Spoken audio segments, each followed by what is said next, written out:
बचपन में जब छोटे थे,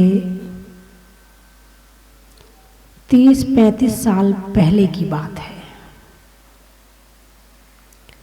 जब स्कूल से लौटकर आते थे,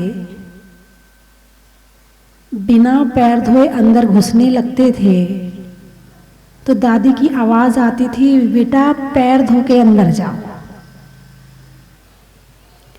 माँ से कहते थे भोजन करना है, स्कूल के कपड़े बदल के आओ, हाथ साफ करके आओ, फिर भोजन करो। कुछ समझ में आया?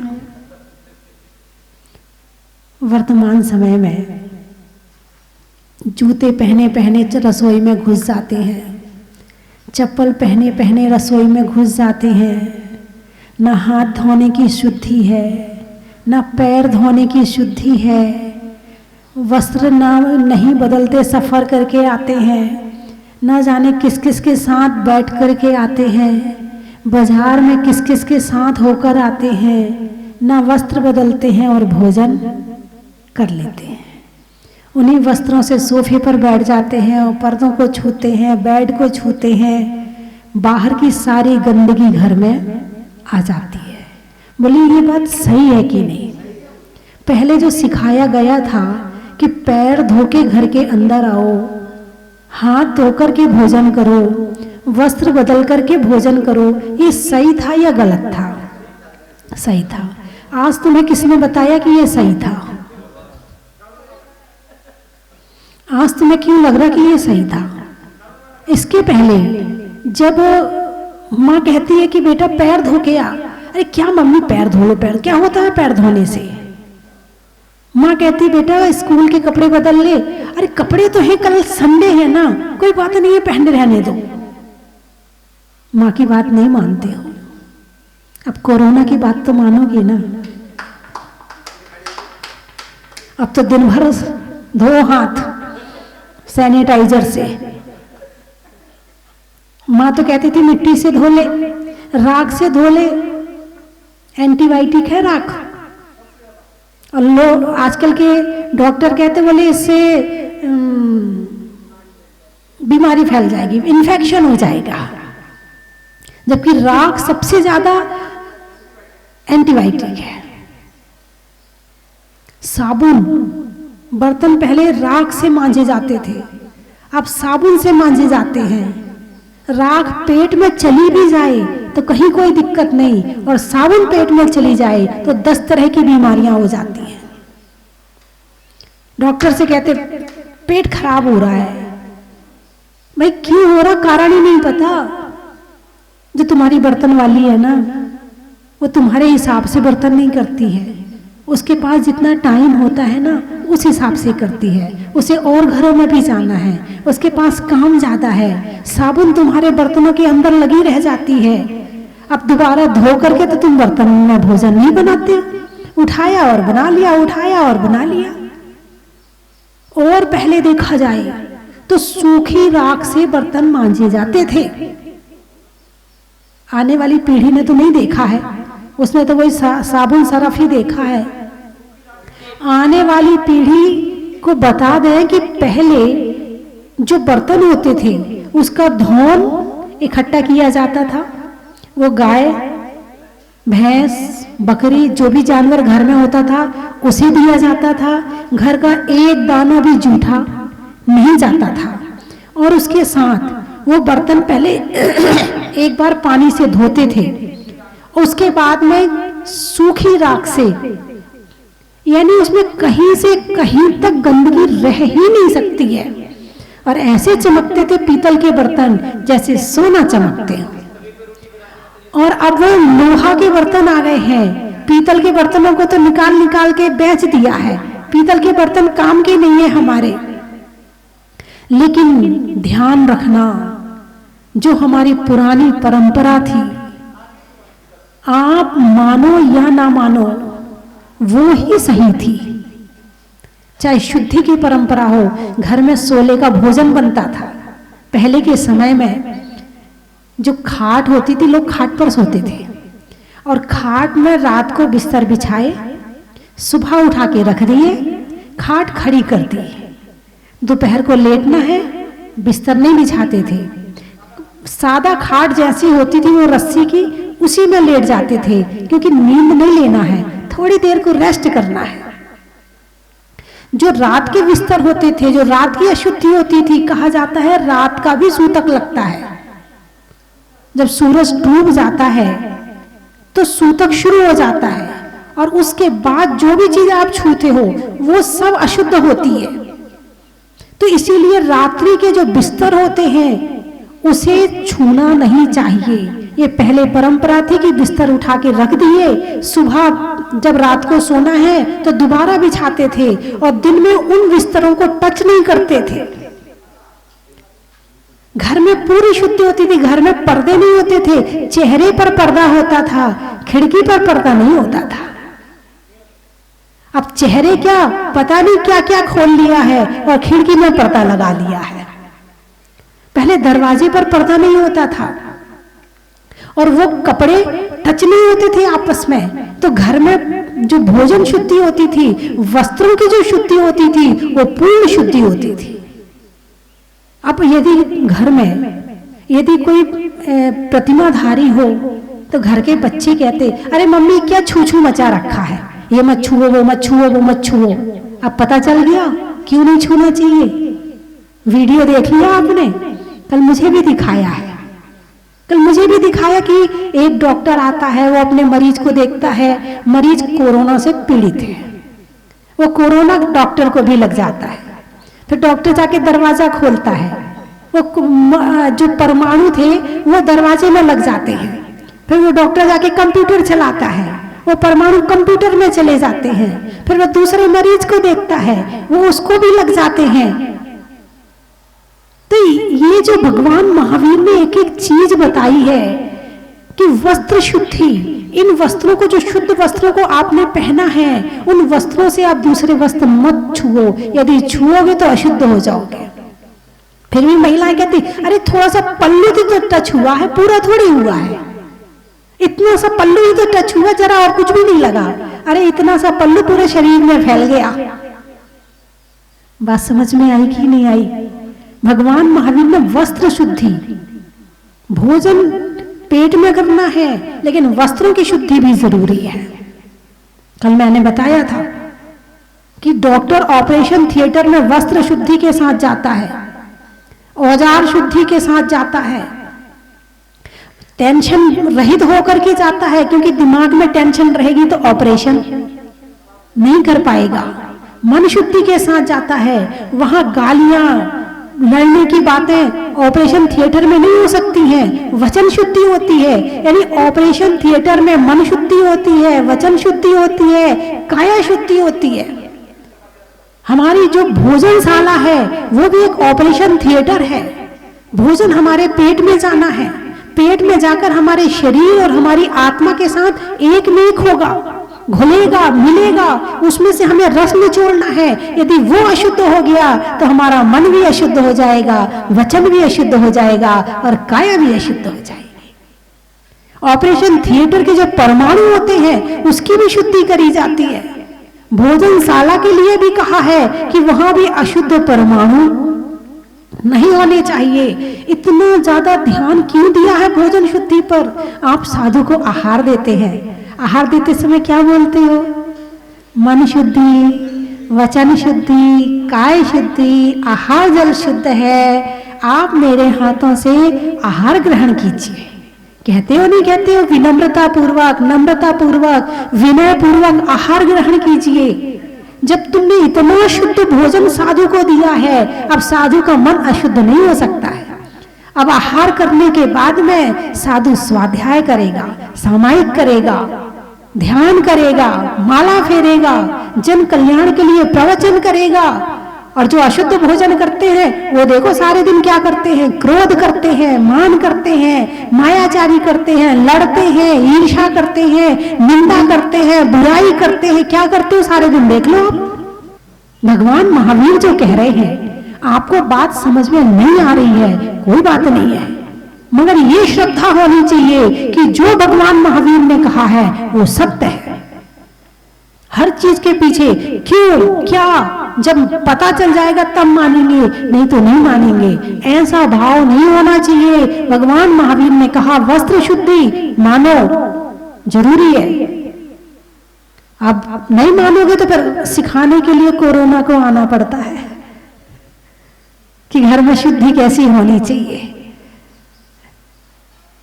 घर से बाहर जो आप चप्पल पहनते हैं, जूते पहनते हैं, बाहर की पूरी गंदगी उन जूते और चप्पल के अंदर होती है। वो जूते और चप्पल का स्थान कहाँ होना चाहिए आपको पता होना चाहिए। ये नहीं कि लेकर के चले जूते चप्पल और रसोई में भी चले गए, बेडरूम में भी चले गए। जिसके बेडरूम में जूते चप्पल जाएंगे, अशुद्ध कपड़े जाएंगे, नींद में दिक्कत आएगी, सपने खराब आएंगे। जिसकी रसोई में जाएंगे उसका मन अशुद्ध हो जाएगा क्योंकि भोजन अशुद्ध हो जाएगा। बात समझ में आ रही कि नहीं आ रही? क्यों कहा भगवान महावीर ने? यदि हमें कारण ना पता चले तो हमें श्रद्धा करनी चाहिए कि भगवान महावीर ने कहा है इसलिए मानना है। पता बाद में चल जाएगा, कोई बात नहीं है, अभी तो मान लो बस। इसको कहते हैं श्रद्धा। श्रद्धा है तो सम्यक दर्शन है, श्रद्धा है तो सम्यक ज्ञान है, श्रद्धा है तो सम्यक चारित्र है। बहुत सी बार आपने देखा होगा कि हमारी बुजुर्ग महिलाएं जब भोजन करने बैठती हैं या भोजन बनाना हो और बीच पहले दहरी होती थी। दहरी क्यों बनाई जाती थी? आपको कारण पता है? दहरी बनाने का बहुत बड़ा रहस्य है। अब तो दहरी खत्म हो गई है, बहुत बड़ा रहस्य है। दहरी का मतलब है पार्टीशन। दहरी का मतलब है पार्टीशन। मैंने खुद इस बात का प्रैक्टिकल किया है कि भाई ये भोजन यहाँ चल रहा, आहार चल रहा है और वहां लोग बैठे हैं। अब ये दोनों एक ही हो रहे हैं, वहां दहरी है नहीं है, तो भाई लाइन खींच दो, हल्दी से खींच दो, चौक से खींच दो, किसी भी चीज से लाइन खींच दो। क्या होता है लाइन खींचने से? वहां की ऊर्जा वहां और यहाँ की ऊर्जा यहाँ। अब वहां की ऊर्जा यहाँ नहीं आ सकती है और यहाँ की ऊर्जा वहां नहीं जा सकती। ये लाइन पे प्रैक्टिकल किया है ऊर्जा का, मैंने खुद करवाया है। तो दहरी क्या है?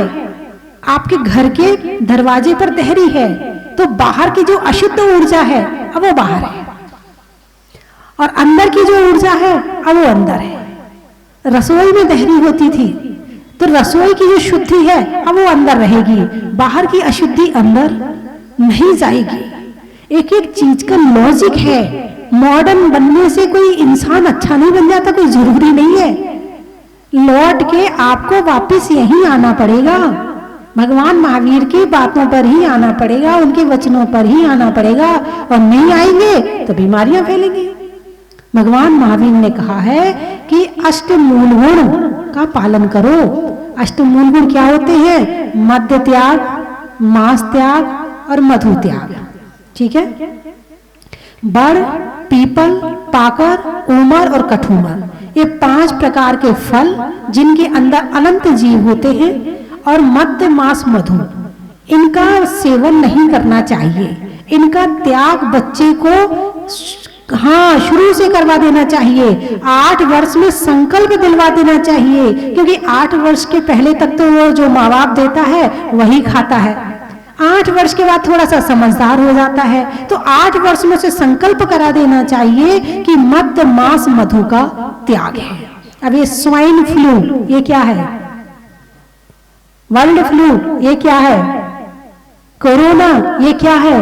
कहां से आई बीमारी? जैसा बो वैसा काटो। एक बार बताते हैं मथुरा में महामारी की बीमारी फैल गई। वहां एक भैंसा था, वो किसी कारणवश दलदल में फंस गया, कीचड़ में फंस गया। लोगों ने उसे निकाला तो नहीं, उसे और कंकड़ मारते, पत्थर मारते। उसे भयंकर क्रोध था, उस भैंसे के अंदर में भयंकर क्रोध था। और कोई कंकड़ मारे, किसी सताए हुए हो तो स्वयं दलदल में फंसा है, ऊपर से तुम उसे कंकड़ मारो, अच्छा लगेगा? नहीं लगेगा। उसके अंदर भी आत्मा है, उसके अंदर भी भाव है, उसके अंदर भी सोचने समझने की शक्ति है, वो भी सब मन वाला प्राणी है, तो वो भी सब कष्ट दुख को भी पहचानता, कौन मुझे दुख दे रहा है, कौन मुझे सुख दे रहा है, वो जानता है। पशु के ऊपर हाथ फेरो तो वो भी फील करता है कि तुमने मेरे ऊपर हाथ जो फेरा है वो गुस्से में फेरा है या प्रेम से फेरा है, वो भी इस बात का अनुभव करता है। वो भैंसा जो है निकल नहीं पाया, किसी ने निकाला नहीं, उसे परेशान और किया। मरते समय संक्लेश परिणाम थे, क्रोध के परिणाम थे, बदले की भावना के परिणाम थे, मर गया। मर करके व्यंतर बना। क्या बना? मर करके व्यंतर बना। और व्यंतर बनने के बाद में उसने विचार किया कि मैं यहाँ कैसे आया, क्योंकि अवधि ज्ञान होता है व्यंतरों को, वो पिछले जन्म की जान सकते हैं। तो मैं यहाँ कैसे आया और मैं पिछले जन्म में कहाँ था, क्या था? पता चला मैं भैंसा था और इन लोगों ने मुझे खूब सताया। व्यंतर के अंदर ताकत बहुत होती है। उसने उस बदले की भावना से उस गांव में महामारी की बीमारी फैला दी। क्या किया? महामारी की बीमारी फैला दी, लोग मरने लगे। महामारी जो वर्तमान में चल रही है, ये भी महामारी घोषित हो चुकी है और एक गांव की नहीं है, ये पूरे विश्व की है, क्योंकि पाप भी विश्व लेवल का हो गया है, तो बीमारी भी विश्व लेवल की हो गई है। अब वो भैंसा जो व्यंतर बन गया था, उसने बीमारी फैलाई, लोग मरने लगे। अब परेशान है, एक एक घर में यदि 6-6 जन हैं और 3 जने चले जाए एक साथ में और पूरे गांव के हर परिवार के लोग जाने लगे, तो ये तो बहुत बड़ी दुर्घटना है। अब उसके लिए फिर इत्तेफाक से सप्तऋषि आए, रिद्धिधारी मुनि आए, उनके प्रभाव से शांति विधान किया गया, उसके प्रभाव से उस भैंसे से क्षमा मांगी गई, उसके प्रभाव से बीमारी शांत हो गई। लेकिन वर्तमान में जो बीमारी फैल रही है, कहीं ये वही तो नहीं है? बात समझ में आई कि नहीं आई? कि सारे व्यंतर इकट्ठे हो गए हो और सबने मीटिंग कर ली हो, बहुत सताते हैं हमें, मार मार के खाते हैं हमें, हैं? और उसके साथ छोड़ो, गायों को बूचर खाने में मारा जा रहा है, वो कैसे मारते हैं उन्हें? उसका चमड़ा कहाँ है, उसकी हड्डियां कहाँ हैं, उसका खून कहाँ है? व्यंतर है, सब देखते हैं, सब जानते हैं, उन्हें सब समझ होती है। और जिसके घर में उसकी हड्डियां मिलेंगी, यानी बॉन चाइना के बर्तन, जिसके घर में चमड़े की चप्पल मिलेगी, पता नहीं है कहां से आ रही है बीमारी, पता नहीं है। तो मद्य मांस मधु का त्याग तो अभी तक नहीं किया हो तो इसी क्षण और अभी कर देना कि हे भगवान, आज से हम शराब का, शहद का और मांस का त्याग करते हैं। और एक होता है खाने वाला त्याग करना और एक होता है पहनने वाला त्याग करना। मेरे ख्याल से तो यदि आप भगवान महावीर को मानते हो, यदि आप भगवान राम को मानते हो, यदि आप भगवान हनुमान को मानते हो, यदि आप कृष्ण को मानते हो, तो आप सबको ये सब चीजें आज ही त्याग कर देना चाहिए। एक होता है कि अंदर जा रहा है, एक होता तुमने बाहर से प्रयोग किया तो ना प्रयोग, एक तुम्हारे रोम रोम से अंदर घुस रहा है और एक मुंह से अंदर गया है तो दोनों दोष के कारण। इसीलिए दोनों तरह के मांसाहार का त्याग करना बहुत जरूरी है। मेरी बात आपकी समझ में आई कि नहीं आई है? तो जितने लोग बैठे हैं वो त्याग कर रहे हैं, उठाइए हाथ। चलिए, आपका त्याग है, चलिए। जितने टीवी में देख रहे हैं वो भी त्याग कर दें और अपने बच्चों को भी चमड़े के जूते आदि नहीं दिलवाना। आजकल एक से एक कंपनियां चली हैं, एक से एक वस्तुएं आ रही हैं जिसके माध्यम से चमड़े की जरूरत नहीं पड़ती। पर्स, बेल्ट, घड़ी का पट्टा और जो भी आप यूज करते हैं आज ही छोड़ देना, नहीं तो कौन सा व्यंतर किसके घर में प्रवेश कर जाए पता नहीं है। फिर टेस्ट कराते रहना, डॉक्टर कहेगा कोई बीमारी तो है ही नहीं है और बीमारी छोड़ नहीं रही, या ये कौन सी बीमारी है, ये वही वाली बीमारी है। नहीं नहीं, बिल्कुल सही कह रही हूं। जैसा बो वैसा काटो, जैसा करोगे वैसा भरोगे, हैं। और कहते आम के आम मिल जाएंगे पूरे, हाँ, ब्याज सहित तो मिलेगा। कर्म एक किया होगा।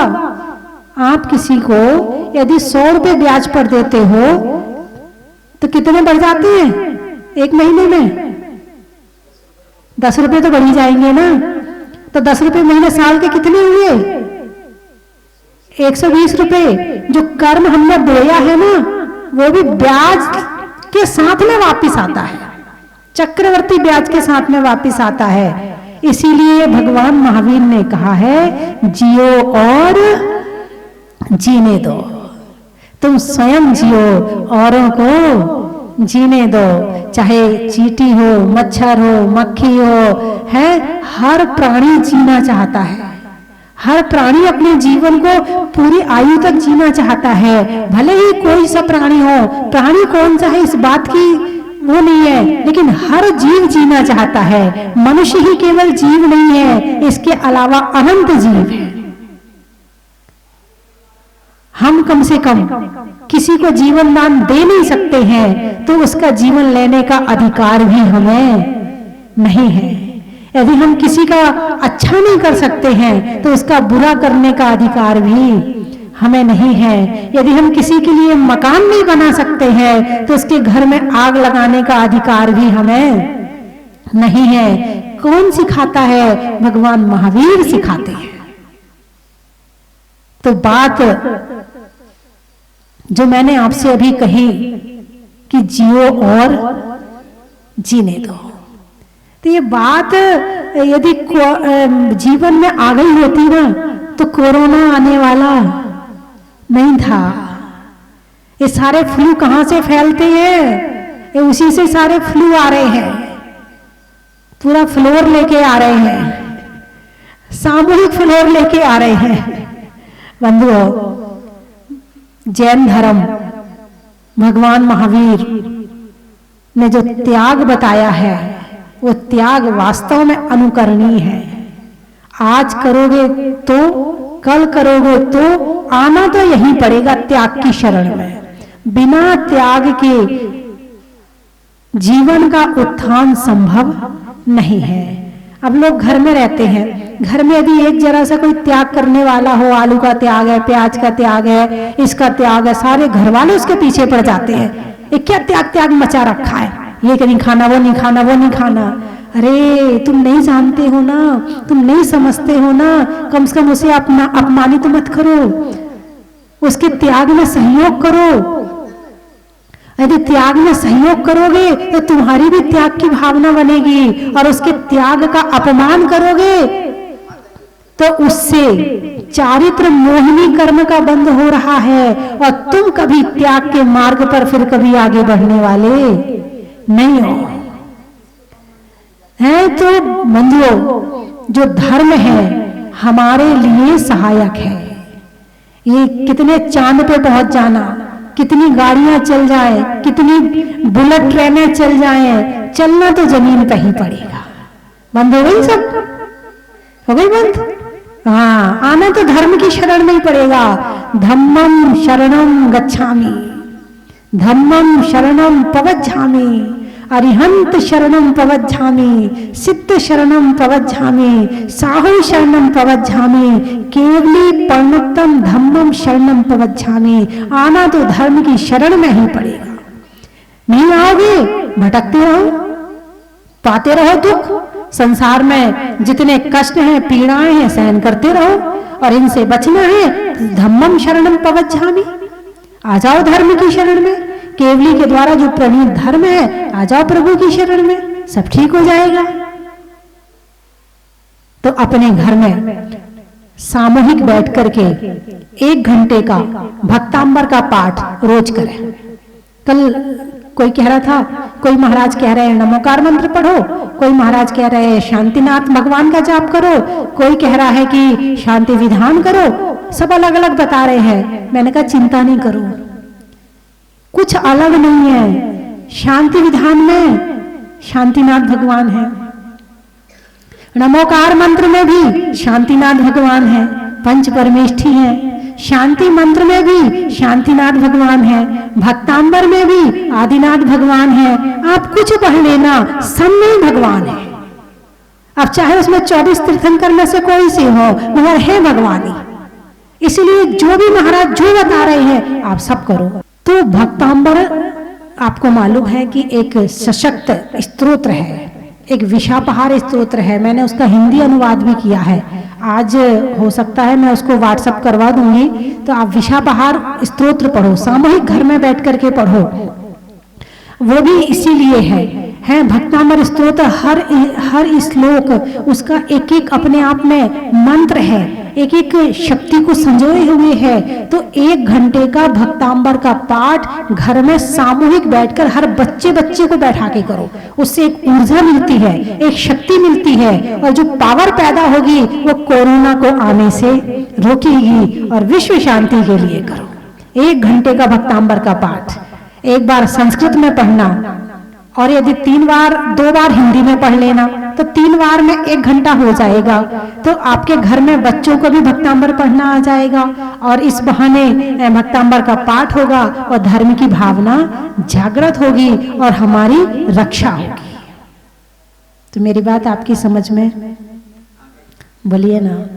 यही तो दिक्कत है, आ और गई। ये आई वाली आई हो जाए ना तो आनंद आ जाए। तो भक्तांबर का पाठ 1 घंटे का 31 मार्च तक करना है आपको, या महावीर जयंती तक करना चाहे तो महावीर जयंती तक कर ले। कौन कौन करेगा हाथ उठाइए। घर में सामूहिक, अकेले नहीं, सामूहिक करना है। बच्चों को बिठा करके सबको, अकेले नहीं करना है। ऊर्जा जनरेट कैसे होती है और कब होती है वो मैं आपको बता रही हूँ। आप जो भक्तांबर पढ़ते हैं ना, उस भक्तांबर में ऊर्जा नहीं है, पाठ है, ऊर्जा नहीं है। ऊर्जा कैसे जनरेट होती है वो मैं बता रही हूँ कि सामूहिक रूप से घर में 2 पार्टियां होती हैं, स्त्री और पुरुष दोनों बैठ जाए, 2 लाइन आप बोले, 2 लाइन आप बोले, फिर देखें कैसी ऊर्जा निकलती उस भक्तांबर में से। ऊर्जा निकालने वाला चाहिए, निकलती तो हर चीज में से है। तो भक्तांबर का सामूहिक पाठ घर में करें। ये मत कहें हम तो पढ़ लेते हैं, हम तुम्हें पढ़ने के लिए नहीं कह रहे, हम सामूहिक पढ़ने के लिए कह रहे हैं। चलिए अब मैं 3 चीजें बोलूंगी, आपको कहना बड़ा ही महत्व है। भोजन में भात का, तत्वों में 7 का, तीर्थंकरों में मुनि सुब्रत नाथ का, पंखा में झलने का, बच्चों में पलने का, भगवान के जमीन से निकलने का, हिंदी में मात्रा का, स्कूल में छात्रा का, और ऐसे समय में भी आपकी जहाजपुर की यात्रा का। हालांकि मैंने खबर करवा दी है कि अभी आप 31 तारीख तक ना आए, लेकिन फिर भी हमारे कुछ जबरदस्त भक्त हैं जो अपने आप को रोक नहीं पाते हैं और वो आए हुए हैं। चंद्रमा में गुरुत्वाकर्षण का, भौतिकता में आकर्षण का और भगवान के दर्शन का। कहां से आए हैं? अलवर। शरीर में सर का, पक्षी में पर का और आने वालों में अलवर का। बड़ा ही महत्व है जबलपुर। गाने में सुर का, नृत्य में नुपुर का, आने वालों में जबलपुर का। बड़ा ही महत्व है सरवाड़। आटा की चक्की का, बात में पक्की का, और बार बार आ रही है मक्खी का। बड़ा ही महत्व है सरवाड़। सरवाड़ से आए हैं वो श्रीपाल है ना। जंगल में झाड़ का, वृक्षों में बाढ़ का और आने वालों में सरवाड़ का। बड़ा ही महत्व है। हो गए सारे। दिल्ली से हमारे कौशल भी है। त्रियंच में बिल्ली का, डंडा में गिल्ली का और आने वालों में दिल्ली का। बड़ा ही महत्व है।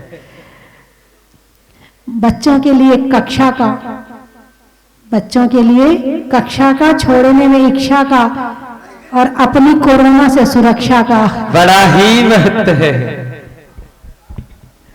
तो बंधुओं, आप लोग जो है, जो आपको ये समय है, इस समय को पूरा का पूरा भक्ति में लगा दें।